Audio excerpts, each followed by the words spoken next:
Dr. Wright, so tell me about your aha moment that really opened your eyes. How did these patients help you to see the light?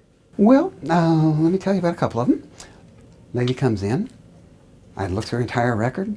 Same problem all the time, intense leg cramps, just bad ones. And she had been tried on every patent medicine in the book that's supposed to stop leg cramps. Plus, they'd even used calcium because medical doctors were taught about calcium. And none of it had worked. And what had worked to control them but not get rid of them, in other words, they weren't as bad, was quinine. Turns out that if you take enough quinine to make your ears ring, sometimes it'll stop leg cramps. So she was on all this quinine. I looked through her records. That's what she'd been in for every time. Everything had been tried. So when she came in and told me, I'd like to get my leg cramps taken care of, I said, well, everything's been tried. I don't know anything else to do for you. Besides that, I'm a new graduate. I'm a rookie. So it's all in there. You've tried everything. She said, no. I don't want you to try something for me. I want you to tell me something if it's safe. Well, what's that? So she pulls this book out, and she says right here that vitamin E sometimes stops leg cramps. I says, okay. So, did you try vitamin E? Oh, no! FDA tells us we can overdose on fat-soluble vitamins and kill ourselves. So, but other places say it's safe. So I'm just here to ask you, is it safe for me to take vitamin E?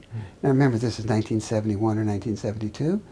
And so I told her that the one thing they told us about vitamin E in medical school is you can't kill yourself with it. You can kill yourself with vitamin D if you take way too much, vitamin A if you take way too much, but you can't kill yourself with vitamin E. Okay, so that's all I needed to know. Okay, now she basically was there to teach me something. Any doctor will tell you that some of their patients are there to teach the doctor, not to be treated. Because I never saw her again, but she called up about 6 weeks later and says, I just thought I'd let you know I took that vitamin E, and the third week I quit having leg cramps, and I haven't had a leg cramp since, and I flushed all those patent medications and quinine down the toilet. And she said, I think I'll just keep taking the vitamin E. I thought, damn, there's a hole missing in my medical education here. Very fortunately, I'd copied the title of the book that she brought in. So I went down to the store and got one. And the next time somebody came in, this is the second one, I won't bore you with the third one, she was having nausea from birth control pills. Now, early 70s, higher dose birth control pills, a fair minority of women got nausea from them. And she said, this is the only kind of birth control I can use. IUD doesn't work for me, and I can't trust some of the other means and so forth. So she wants to be on birth control pills, but she doesn't like the nausea. She says, what can I do? I said, gee, I don't know. Excuse me a minute. And that's sometimes what the doctor's doing when they get up and say, excuse me a minute. I went in the next room and looked in that book that the lady had brought in that I bought a copy of. And it said right in that book that if you get nausea from estrogens, whether they're birth control pill or other estrogens, take some vitamin B6, it'll go away. So I came on back and said, well, you know, I haven't actually worked with anybody on this, but I know vitamin B6 is safe in small doses. So here, take some vitamin B6 and see if your nausea goes away. Her nausea went away. I never saw her again either. And she didn't call me, she called my assistant and said, my nausea's gone, just thought I'd let you know. Okay, so it's one of those times when somebody's there to teach you something, as well as maybe to get better themselves. So I picked up that book and went to the University of Washington Library. That book had a lot of nice footnotes to the medical studies.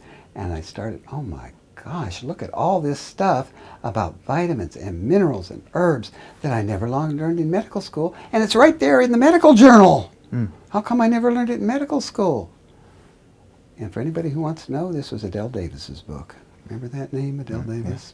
That was one of her books. So at that time, we had photocopies and you had to put a nickel in. So I spent a lot of nickels up at the University of Washington Library photocopying all this stuff. And that started a collection that I have continued, and also Dr. Alan Gaby, who you know of, he actually came out just after his internship and worked at the office that at that time was further south, but here in this area. He worked there for about 18 months before he decided he wants to go back to where his family lives, which you can't blame him for, but he picked up a lot of clinical stuff during that. But I hardly ever saw Alan when he wasn't in the practice. He was always up at the library. He's another library hound. So we had all this on-paper research, and by the time we switched from on-paper to computerized, which was the 90s, we'd accumulated about 60 to 70,000 articles, and they're all in this trailer, a storage trailer, in file cabinets, and they're all titled and cross-referenced and so forth. And then when we finally learned how to run a computer, we were a little slow, both of us, on that. Then by now we've collected another 20 to 30,000 articles, so we have close to 100,000 references from scientific journals that tell us about diet, vitamins, minerals, botanicals, natural energies, and so forth, and their influence on health. So, Ty, don't let anybody ever tell you that this isn't scientific. There's just tons of science. It's just that nobody pays attention to it because, I'm sorry folks, it isn't patentable. And if you can't patent it, you can't make big bucks. And I think we all know that the trend in, let's call it regular medicine right now, is for the newest patent medicines to be more expensive, more expensive, more expensive. What is it, $73,000 a year, $1,000 a pill for hepatitis treatment, that kind of stuff? You can charge that if you got a patent and you got a monopoly. Right. And you cannot do that with unpatentable stuff. So that's why most medical doctors simply haven't even heard of it. It's not that they're, I hate nature, it's just that they don't know the science is there. And the science is there. 100,000 articles. Close to. We're not quite to 100,000. Okay, pretty close to. Wow. Hi, this is Ty Bollinger. Thanks for watching. If you enjoyed the video that you just saw, click the link below to subscribe to our YouTube channel, and we will provide you with the most up-to-date information from nutritional experts all over the world to help you stay healthy.